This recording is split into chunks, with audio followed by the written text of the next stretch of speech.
we're just going to cover just the content for Module 9. Before I get into content, actually, I kind of want to just do a quick, recap of what we've done so far today. Okay. So today we went into everything pipeline related, right? We looked at the different components which make up a pipeline. We saw, actually, let's say I'm creating a pipeline. Can you tell me some different components which make up a pipeline? Activities. Activities, good. What do you do in the activities? You can retrieve data, set some transformations. Good. Wherever your transformation enrichment stuff happens, it happens in the activities component of the pipeline. Good job. What other components do we have that make up a pipeline?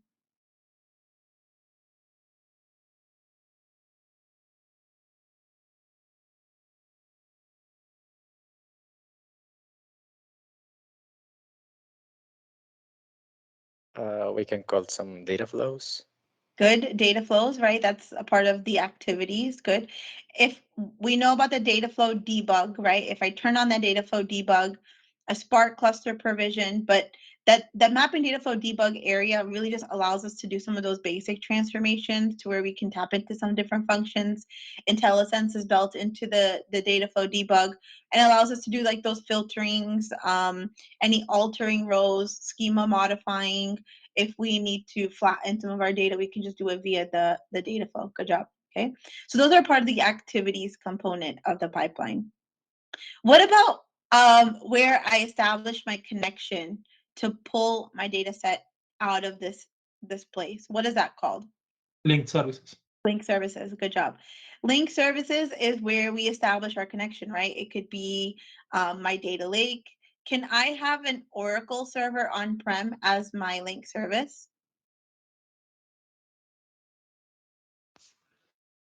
Yes. Yes, right? It's wherever you're pulling the data from. And we saw that the list is fairly large, right? For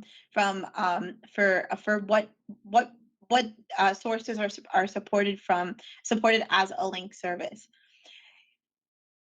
If I look at all the link services that we support in Azure in our pipeline side of things, can I use any, like, do all of the sources, are all of the sources supported as a source and a sink, or only some?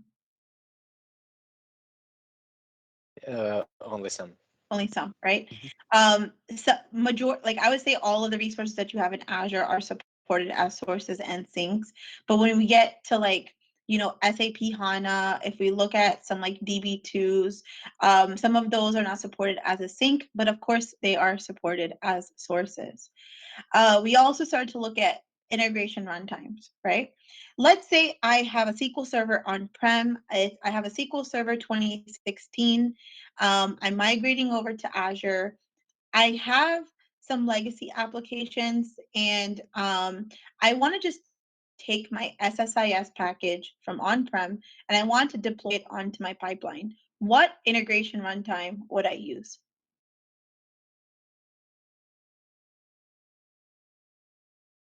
Hosted. Mm-hmm.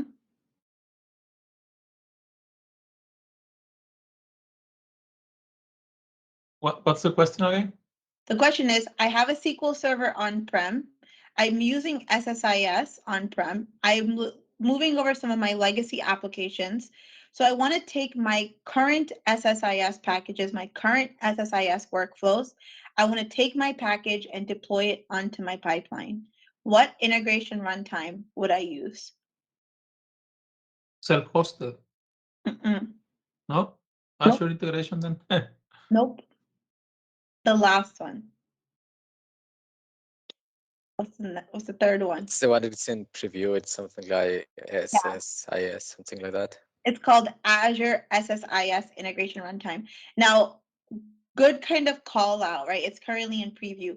It's currently in preview in Synapse pipelines. But let's say I want to get started tomorrow and I want to start creating my production workflows and I have that type of situation. I could use Data Factory at that point, right? Maybe in a year's time, or maybe I have a 2-year strategy of having everything in Synapse. But maybe if I want to get started tomorrow and I am using SSIS, I would need to use Data Factory, okay? Data Factory, Azure SSIS integration runtime is generally available. That means it's ready for production use. So there's like these little things that are supported across Data Factory and Synapse. But overall, a lot of this, it's the same UI, it's built on top of the same code, but there are some little differences between Synapse pipelines and Data Factory. You will end up seeing that Data Factory will be very similar to Synapse pipelines, but overall, like there's like 2 differences, which is one, that Azure SSIS integration runtime, and also the other difference is if I look at Data Factory and I open up my Data Factory Studio,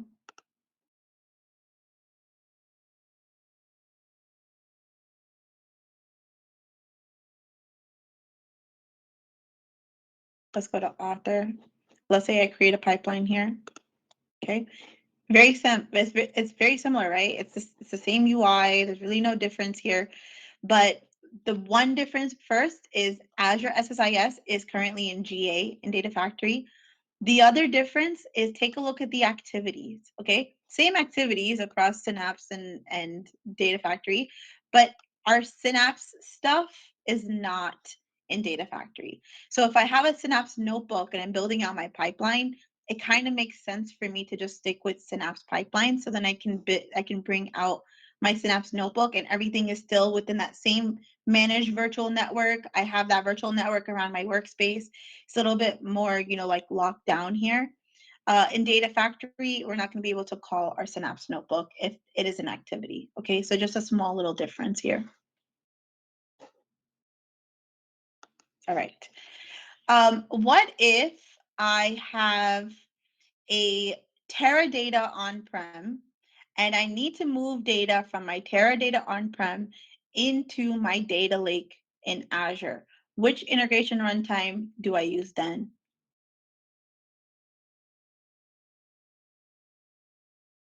Self-hosted. Self-hosted integration runtime. Good job. We saw how we can integrate our notebooks into our pipeline as well. We also saw how we can toggle parameter cells inside of our notebook, pass parameters through our pipeline. We also even saw a little of that in the last lab too, right? Where we set a specific variable name and then pass that secret value through the 2 activities. We also got into a little bit of the key vault. We saw how we could implement column level security, row level security, and dynamic data masking. Let's say I have an email column and I want to use dynamic data masking. I want to use the email DDM. How would the email look at the application side of things?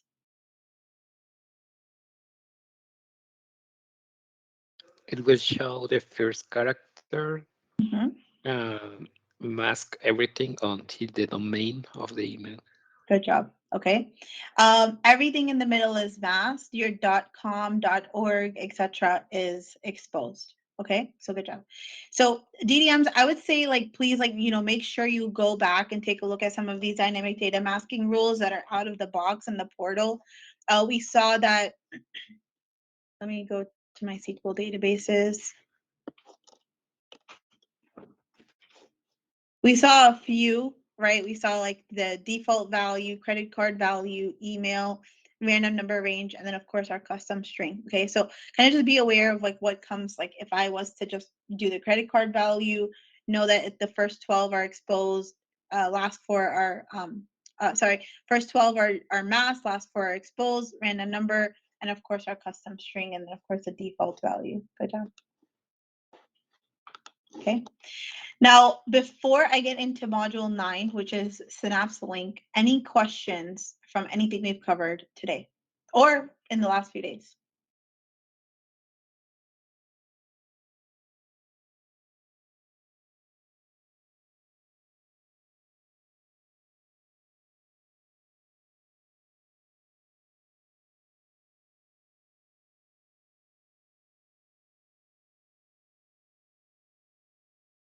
Okay. All right. So in this module, we're going to start looking at Synapse Link. We saw on day one that Synapse has a suite of services, right? So one of the components is Synapse Link, which allows us to do HTAP, hybrid transactional analytical processing. So there's a couple of lessons in this module. We're really just going to understand what HTAP looks like, how we can configure Synapse Link, how we can query data in our Cosmos DB, and then of course how we can use serverless to start exploring some data that we might have in our Cosmos DB. Okay. So again, right? The first slide that we kind of saw on day one, which kind of introduced us to Synapse, and we've taken a look at all of these except for Synapse Link, right? So we looked at Synapse SQL. Can you tell me what are the two SQL offerings that we have in Synapse?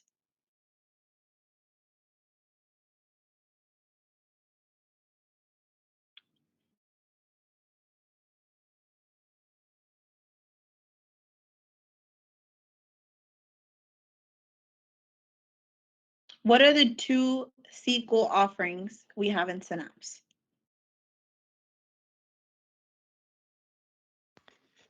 Are they dedicated and serverless? Good. Dedicated and serverless.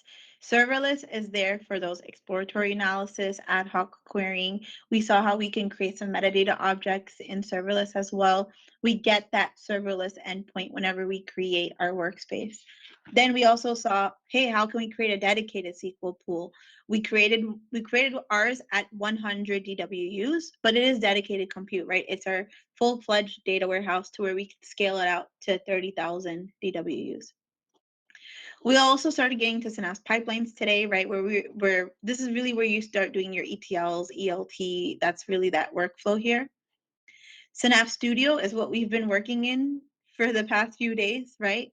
Where we had our home hub, our develop hub, our monitoring hub, our manage hub, our develop hub, and really just being able to interact with all of our different Synapse components. When would I use Synapse Spark? What is this for?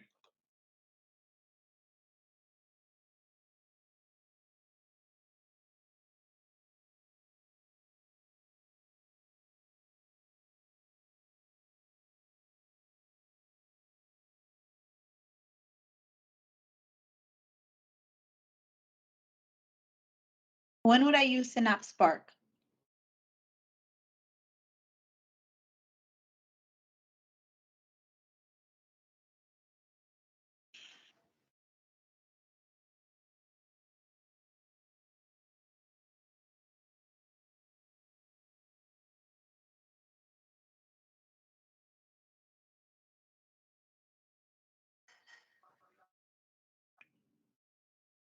When do I tap into Synapse Spark? Is it when you also want to do transformations and using Spark itself or Good job. Python? Good job. When we need to really use that Spark technology, right? Where we need to do maybe further manipulation of our data, maybe we're coding in PySpark, even if we're coding in SQL, it's fine. But we want to do some in-memory processing, which makes big data analytics a lot faster. That's when we can start tapping into Synapse Spark. We saw that it's a notebook-based type of environment. We saw how we can visualize some of our data as well instead of the notebook, but that's really when we start looking at additional languages to transform our data. And here's where we are, Synapse Link, okay? Now, Synapse Link allows us to bring together this HTAP type of architecture, hybrid transactional analytical processing. So by default, Cosmos DB is a transactional store. It's row store optimized. It's really there for your reads and your writes. This is your Cosmos DB is usually your backend to your application. Okay, let me talk a little bit more about Cosmos if it's your first time looking at Cosmos DB.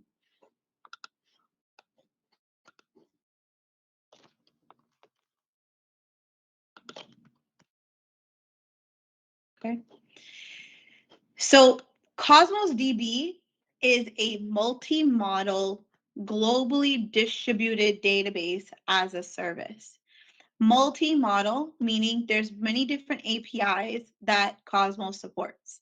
It supports SQL, the Mongo API, Cassandra API, the Table API, and then of course, Gremlin. Know a little bit about graph technology. Gremlin is kind of is really the company that kind of did graph very, very well. So we support that Gremlin API if we are working with some graph technology.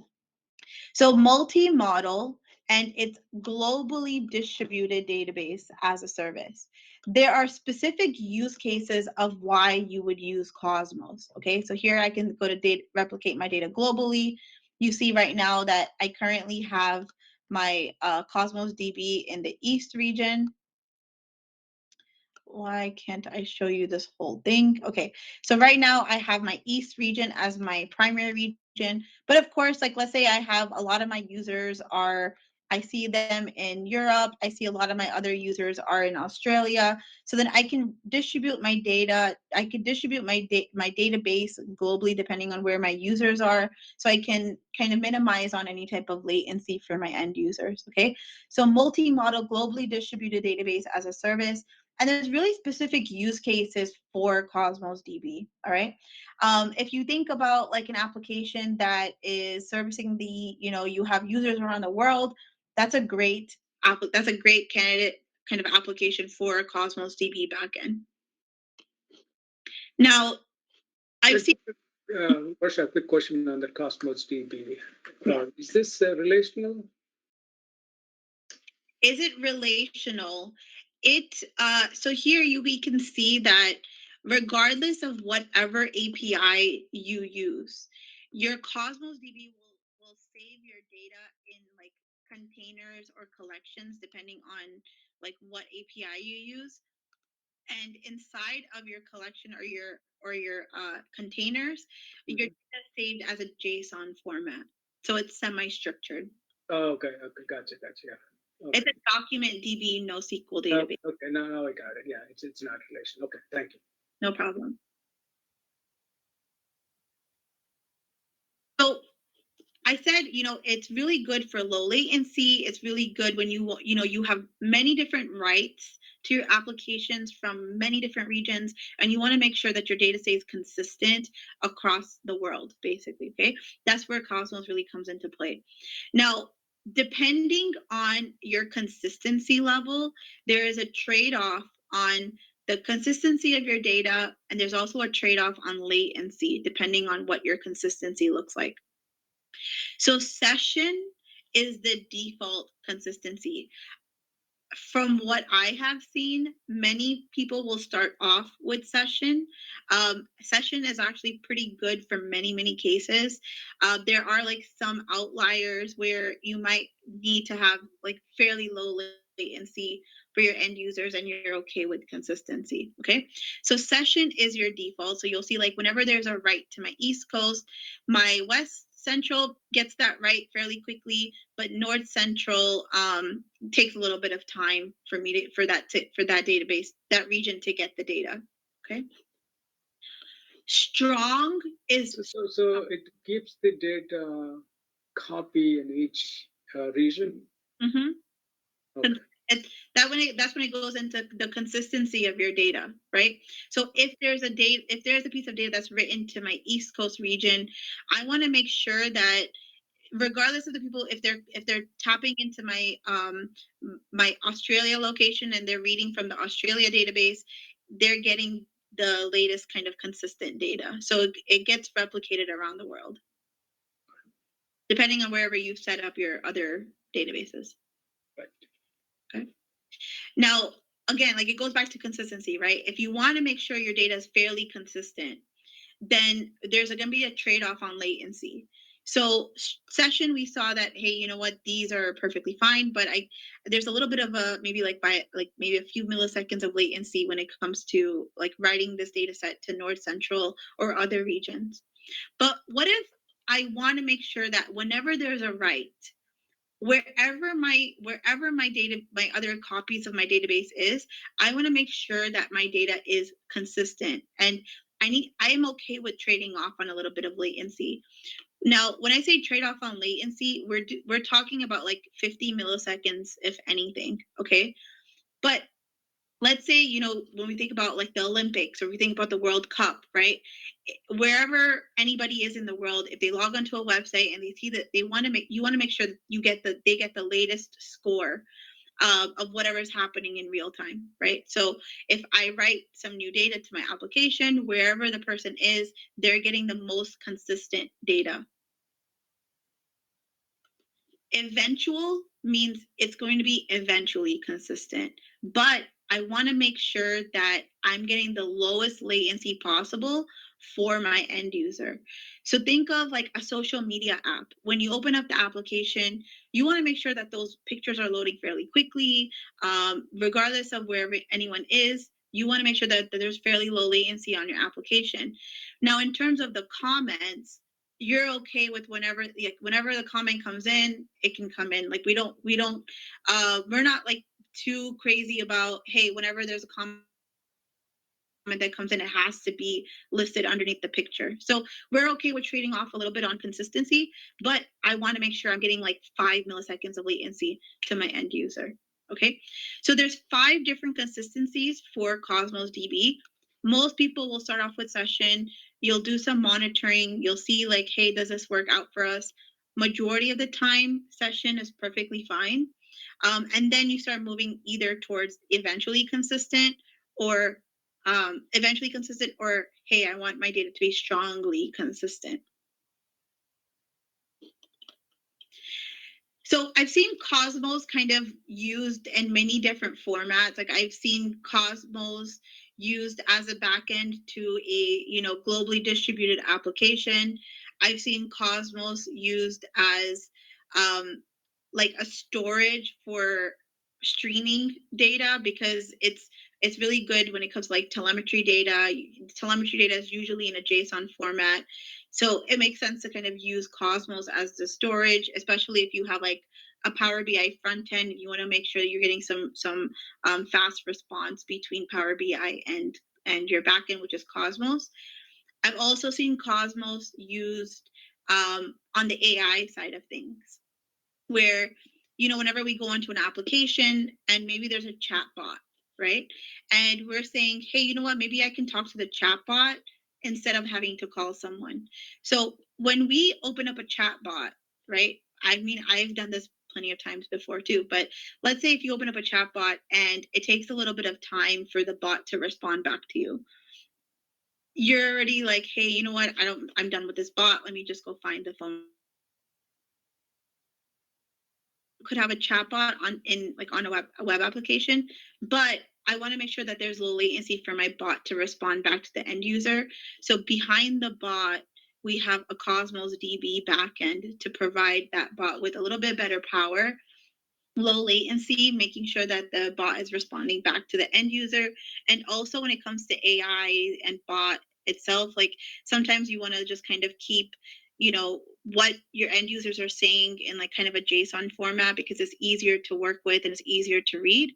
So you might have like a Cosmos DB backend to a chatbot. Okay, so many different reasons of why you could use something like Cosmos. Now, when it comes to Cosmos DB, right, that is your transactional backend. That's your row store optimized backend, which is used for reads and writes.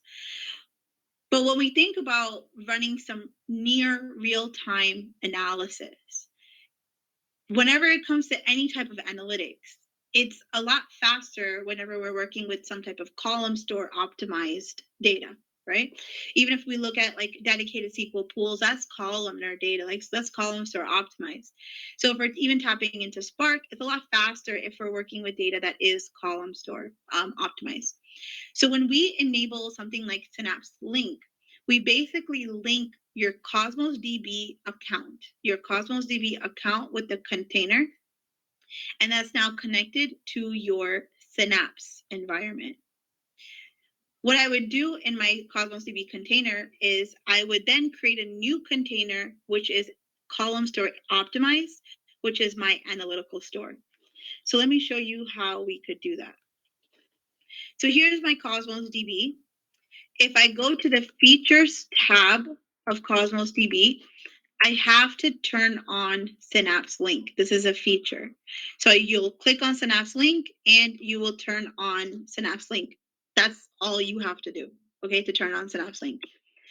Now, in terms of the analytical store, let's say I have my to-do list here, and I want to create an analytical store off of this items container. So from here, I would create a new container. I'm using my existing database, and I'm going to name this, let's say I'm going to name it items HTAP. Okay. My partition key could just be user ID. And here is where I specify that this container needs to be an analytical store. So I'll click on, and that's it. Okay. When I click on OK, I'm now creating an analytical store for my items container, which is currently in row optimized.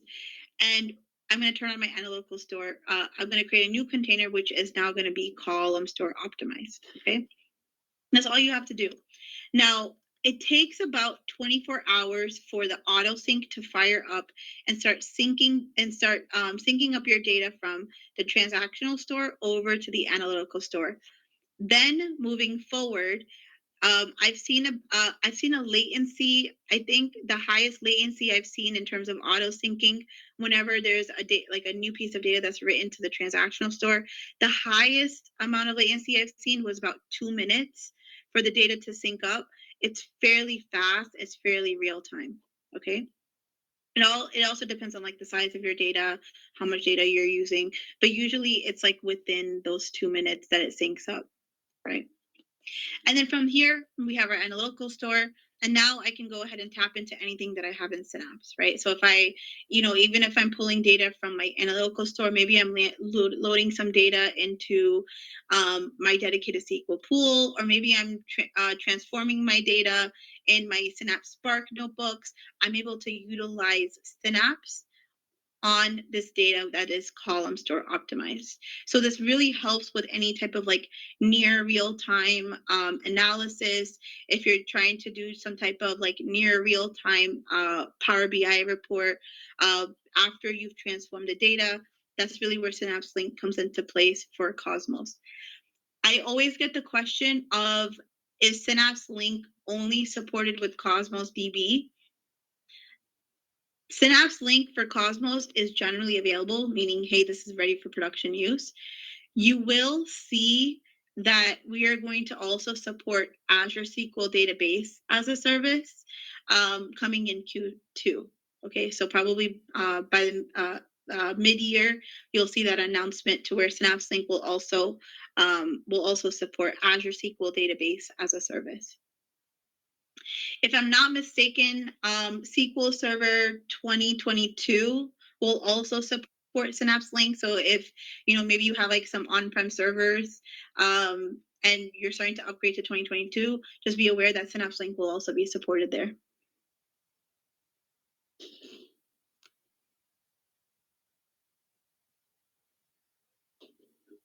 Okay. Any questions so far?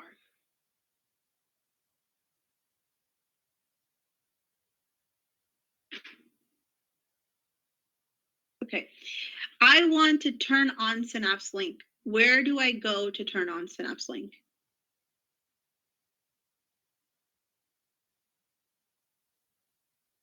Where can I turn on that Synapse Link feature? In the Cosmos database side. Good job. I have to go to the Cosmos DB account itself, and then under features, I'll turn on Synapse Link. Good. And then from there, we create a new container, which is going to be enabled as an analytical store. AutoSync will fire up within the 24 hours, and then moving forward, new writes that would happen to your Cosmos DB will also sync over to your analytical store. Now, I want to point out something else. So if I open up my container and I go to settings, there's this option for time to live.